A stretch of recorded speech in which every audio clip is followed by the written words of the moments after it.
Good morning guys! Welcome to my A Day in My Life as a titang ina ngayong taon. Ganon, parang may mali.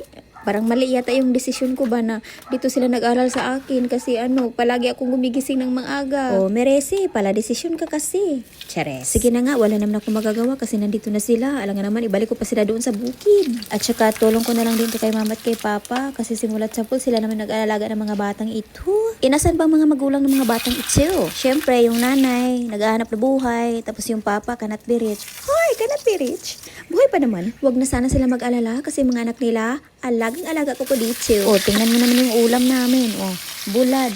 Ang mahal kayo ng kilo nito. Ito pa, ang sabaw ko na pork ribs. Kagabi ko pa ito niloto kasi ayaw ko na mahirapan pagka morning kasi naman rush morning na nga ito eh.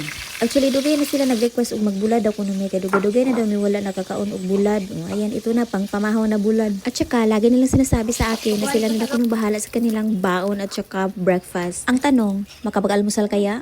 Baka nagmamadali na yarn? May pa ako na lang. Para sure na lang gina makakaon sila breakfast, diba? It's because breakfast is very important meal of the day. Tapos, Monday until Friday ko lang ito ginagawa. Kasi Saturday and Sunday, sila naman gumagawa ng kanilang lunch. Opo, pwede na sila magluto kahit anong balak nilang lutuin. Basta nandito lang kami sa bahay. Present kami dito sa bahay. Pero pag wala kami dalawa ni Bill, bawal silang gumamit ng kalan. Huy, basin magdinanghag. Sige, cellphone og TV. Unya na din nilungag. May pag di na lang magluto, no? Pero dili man sila magutman ka na may pagkaon sa ref. Tapos ito, 1 apple a day keeps the doctor away. Ganon. Pero hindi naman buong apple ipababaon ko sa kanila. Few slices lang. Sabi pa nga ng classmate ni Janice, sobrang healthy na daw ni Janice kasi nagbabaon ng fruits. At saka, kumakain lang sila ng apple kapag na-slice na. Ayaw na kumain ng buo. At alam mo ba kung anong prutas ang pinag-aagawan nila? Yung manggang hilaw na pinakamalaki.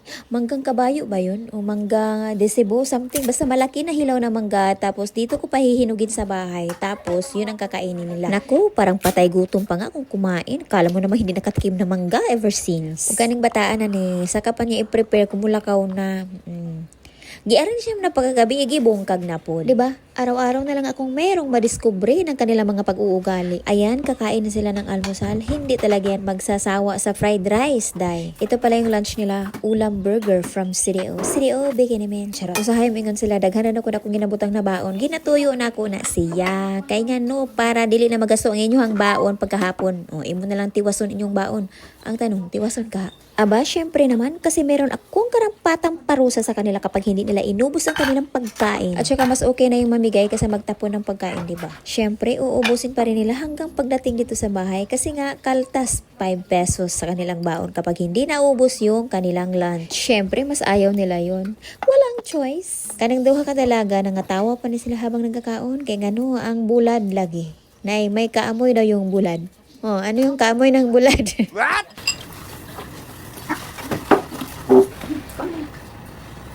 Asin. Ngayon ko uniform. Ayaw mali. Gikatawan nila ng gamayng laki kay usahay mo gud werdo magud kay siya magbuhat og sawsawan. Bisag mag-mix-mix na siya sa usawan, bisag way lami na para sa iya. Nya busy po din sila practice og dabawin yung song. Mo na transfer pag eskwelahan. Ang kaning ulam burger guys, lami ni siya sa gravy, pero gitamad kog himo og gravy so ketchup na lang akong ipuan sila ipasawsawan ani. Oy, okay na ni.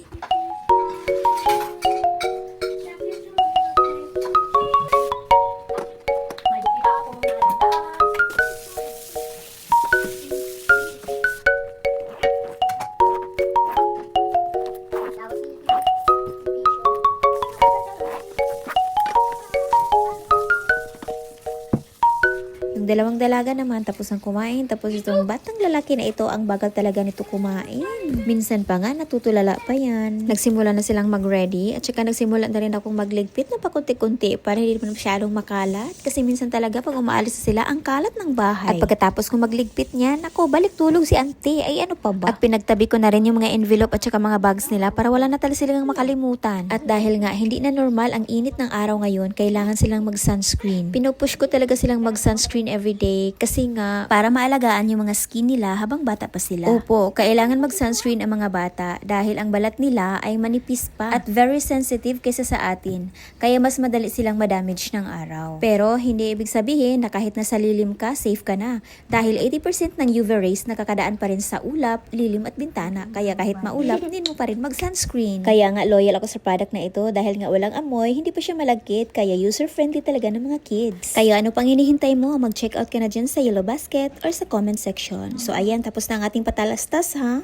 Ayun, tulala na naman. Tapos ito ang bagong orasan ko. O, isang clap lang, ayan, makikita na yung oras. So, at least naman, ano na siya, conscious na sila sa oras, din ba? And of course, kailangan din nilang magwalis muna at saka maghugas muna bago sila umalis ng bahay. Alternate lang sila everyday para walay mahay. Nahuling magsuot to ng uniform tong isa kasi nga naghugas siya. Ayaw niyang mabasa yung uniform niya. Mabuti naman. Ayan, mag-vitamins na at saka mag-sunscreen na din. Alam na rin nila ang kanilang gagawin. Uy, pag mag-vitamins na sila, mag-video yan siya kasi nga affiliate yung tita nila. Tapos may vitamins pa ako sa ref, yung parang syrup. Ayaw nila, hindi nila like. Ito, mas gusto nila to kasi nga parang candy lang. Dalawang sunscreen pala yung pinapagamit ko sa kanila kasi yung isa affordable lang tapos yung isa medyo pricey. Depende sa kanila kung anong gagamitin nila dyan. At waiting na rin sila sa kanilang sundo. And then of course, hindi mawawala yung TikTok ba. At niready ko na rin yung baon nila for the whole week. Sila na bahala mag-budget. Na ayaw ta kayo. Ayaw din mo. Ay sus, manage inyo inyong kuan. Di ba na kumakayat ta? Bahala. Pinaganit na pela. 15. 50 ba't na yun? 120 lang mo lagi nakitantan. May nagtabaong tantan, punishment na siya. Ay, uday na. Kung may budget anak, maghurot na sa di bahala mo. Di ba po ko ganisis? Ako mag-desist. Gina-encourage na ko sila guys nga dili nila gastuhon ang ilahang baon para ibutang nila silang alakansiya. Unya kay bugoy-bugoy maning kaming lalaki. Iyamang ukabon ang iyang alakansiya kay iyang gastuson. Punishment. Tuara pagka very good. Matuog man siguro balik ni. Tuwa na nagkarakara na sila kay naabot na ang ilahang sundo. Nangyayad pa man isa.